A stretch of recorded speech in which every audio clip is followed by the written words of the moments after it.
Halo kawan-kawan pecinta catur, selamat datang kembali di Catur Talk Indonesia. Kawan-kawan, kita akan membahas permainan yang sangat menarik, yaitu permainan pada semifinal India dan Polandia. Dan ini adalah salah satu permainan yang menentukan India lolos ke final. Dan saya memilih dari pemain top level Viswanathan menghadapi Jan Christoph Duda. Untuk itu kawan-kawan, tetap di Catur Talk Indonesia.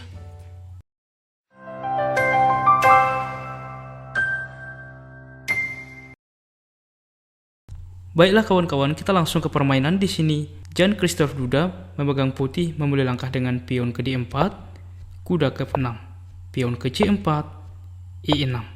Dengan lanjutan gajah ke depan, kuda ke C3, gajah ke B4, persiapan rokade. Ini dinamakan dengan Ninja Indian Defense. Pion ke E3, rokade, gajah ke D3, D6. Mencoba menukarkan pion. Kuda ke F3, pengembangan dari putih, pion memukul pion, gajah memakan C5. Lagi-lagi menawarkan pion, A3 mengusir gajah, gajah memukul kuda, pion memakan, menteri ke C7.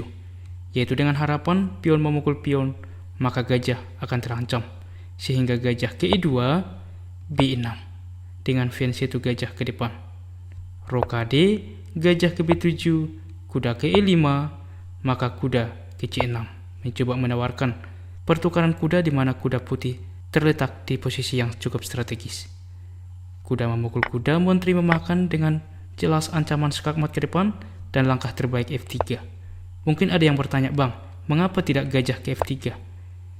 Maka akan dilanjutkan dengan menteri ke D7, penukaran. Maka kita lihat di sini hitam sedikit lebih aktif, sedangkan perwira putih termasuk gajah masih sangat pasif. Untuk itulah di posisi ini putih memainkan dengan pion ke F3, benteng ke D8, gajah ke B2, kuda ke D5. Dengan kita lihat ke depan mengancam pion dan memforking benteng dan menteri, sehingga menteri ke D2 melindungi pion ini.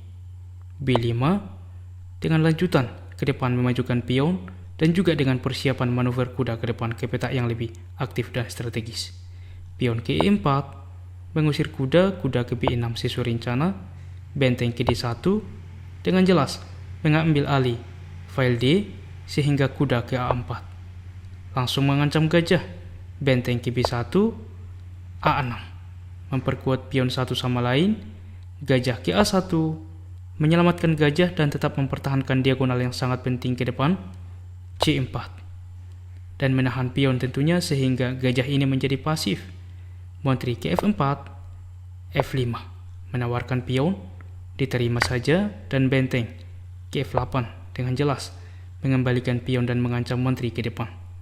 Benteng ke E1 dan juga menguasai file terbuka ke depan, file E, di mana kuda ke B6.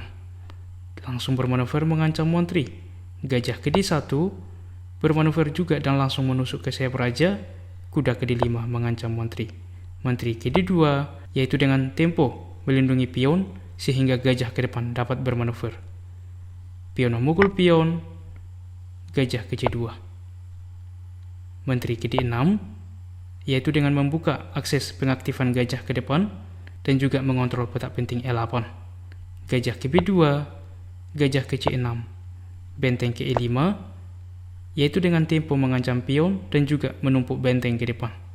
F4, benteng ke E1, kuda ke E3, dengan jelas langsung menutup akses hubungan benteng satu sama lain.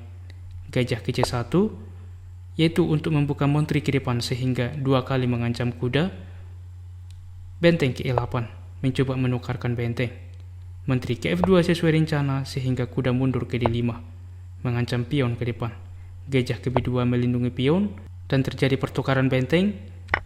Pion memakan, maka menteri menyelamatkan diri ke E6 dan juga menghentikan pion tentunya. Gajah ke C1, kita lihat di sini terlihat ya mengorbankan pion. Apabila di sini kuda langsung bersemangat memukul pion ini, maka kita lihat menteri ke F4. Ancaman skakmat tidak segan-segan selanjutnya dan juga dua kali mengancam pion sehingga pengaktifan dari putih cukup aktif. Untuk itulah di posisi ini Anand memainkan dengan gajah terlebih dahulu ke E8, yaitu untuk mencegah rencana putih selanjutnya. Gajah G4 mengancam kuda, barulah kuda memukul pion. Dan di sini mengancam gajah. Coba teman-teman, apa yang dimainkan oleh putih untuk mengembalikan pionnya yang hilang? Anda pause video ini, temukan langkah terbaik putih di posisi seperti ini. Bagaimana kawan-kawan? Ya benar, Christoph Duda memainkan dengan gajah memukul pion dengan tempo skak, di mana setelah raja memakan, menteri ke C2 memforking raja dan juga kuda. Gajah menutup, barulah menteri memukul kuda. Gajah ke D3 merupakan posisi yang strategis bagi gajah, menteri ke D4. G5 dengan mendorong pion juga ke depan dan juga dengan tempo memperkuat pion satu sama lain. Putih melanjutkan dengan gajah ke D2, G4. Pertukaran pion, F3. Sangat berbahaya. Pion memukul pion, benteng memakan, gajah ke E3. Menteri ke F7, kita lihat teman-teman. Ancaman skakmat tidak segan-segan jika putih melakukan langkah blunder. Untuk itulah menteri ke A7 paksaan untuk menukarkan menteri. Dan di sini raja ke G6. Sebelumnya, sebenarnya menukarkan menteri adalah pilihan terbaik. Kita lihat sama-sama sebanding. Ada pion bebas ke depan untuk promosi. Namun rupanya di sini raja ke G6 ini mempunyai kelemahan di mana pion menjadi gratis dengan tempo skak. Raja ke H7, menteri ke A7. Raja ke G8, menteri memukul menteri. Terjadi pertukaran, gajah ke C5. Kita lihat bermanuver selanjutnya dan menghentikan pion promosi. Raja ke E6 mencoba membantu pertahanan dan juga permainan. Raja ke G2 mengancam benteng, benteng ke F7. Kita lihat manuver benteng selanjutnya. Gajah ke B4, benteng ke C7, H4. Kita lihat di sini juga dua pion yang saling tersinambungan dari putih cukup berbahaya ke depan. Pion ke C3 mempromosikan pion ke depan, H5. Begitupun dengan putih. C2, gajah ke D2 menghentikan pion. Benteng ke D7. Ada discover skak nantinya, di mana benteng akan mengancam gajah. Sehingga gajah ke C1, gajah ke H7. Tetap mempertahankan pion ke depan. G5, mendorong pion ke depan, benteng ke D1. Di posisi ini langkah terbaik ialah manuver raja ke peta F2 untuk melindungi benteng. Namun di sini G6. Harapan oleh putih ialah di mana ketika benteng memukul benteng, maka pion memukul gajah. Benteng memukul gajah, promosi, benteng ke G1 skak, raja memakan, promosi skak, dan kita lihat di sini akan sebanding teman-teman. Maka di posisi ini hitam maupun putih draw. Untuk itulah di posisi ini Anan membuat langkah terbaik dengan pengorbanan gajah memukul pion. Apabila di sini gajah dimakan, maka jelas ini langkah yang salah di mana benteng memukul benteng. Pion mau promosi ke depan, maka ada raja ke F7. Maka kita lihat di sini pion juga akan hilang. Jelas hitam sangat unggul. Untuk itulah di posisi ini raja ke F2 melindungi benteng sehingga pion juga hilang teman-teman. Gajah ke B2 dengan jelas melindungi pion ke depan, gajah ke G4. Benteng ke G1, gajah ke F5. Benteng ke E1, raja ke D5.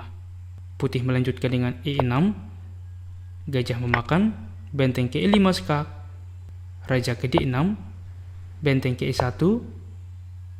Tidak banyak pilihan dari putih di posisi ini. Gajah ke C4. Kita lihat posisi yang cukup kuat bagi gajah ke depan. Benteng ke G1, raja ke C5. Benteng ke G5 skak, gajah menutup. Di sini kita lihat manuver raja ke depan untuk membantu pion promosi menghilangkan gajah. Benteng ke G1, raja ke C4. Benteng ke G4 skak, raja ke B3. Benteng ke B4 skak, raja ke A2. Raja ke E3, dan setelah gajah ke B3. Tepat di posisi ini, Jan Christoph Duda atau putih menyerah. Apabila dilanjutkan ada dua opsi. Yang pertama gajah mundur maka pion promosi. Yang kedua, benteng memukul pion maka jelas raja memukul gajah. Benteng kecil 5, pion promosi, maka jelas di posisi ini hitam unggul perwira. Untuk itulah putih menyerah. Bagaimana kawan-kawan permainan semifinal yang meloloskan India masuk ke final dan bertemu dengan Rusia, teman-teman. Dan semoga permainan ini bermanfaat untuk kita semuanya dan menginspirasi bagi kita di dalam bermain catur selanjutnya. Seperti biasa di akhir permainan kita memberikan puzzle. Selamat menjawab melalui kolom komentar. Ini dia teman-teman puzzle-nya, temukan langkah terbaik bagi putih dan memenangkan permainan. Silahkan tuliskan jawaban Anda di kolom komentar dan kami akan memilih dan mengepin bagi jawaban yang benar sehingga semua sahabat penyinta catur mengetahui. Baiklah kawan-kawan, demikianlah permainan catur hari ini dari Catur Talk Indonesia dalam event FIDE Online Olimpiade. Semoga bermanfaat untuk kita semuanya. Dan jika kawan-kawan menyukai konten catur seperti ini, mari kita support channel ini dengan cara like, subscribe, dan share teman-teman, sehingga channel ini juga semakin bertumbuh dan berkembang menjadi channel catur yang lebih baik. Dan mari juga kita support terus percaturan kita Indonesia yang semakin jaya. Salam Catur Talk Indonesia. Sampai jumpa di video berikutnya. Keep sharing and keep loving. Bye-bye.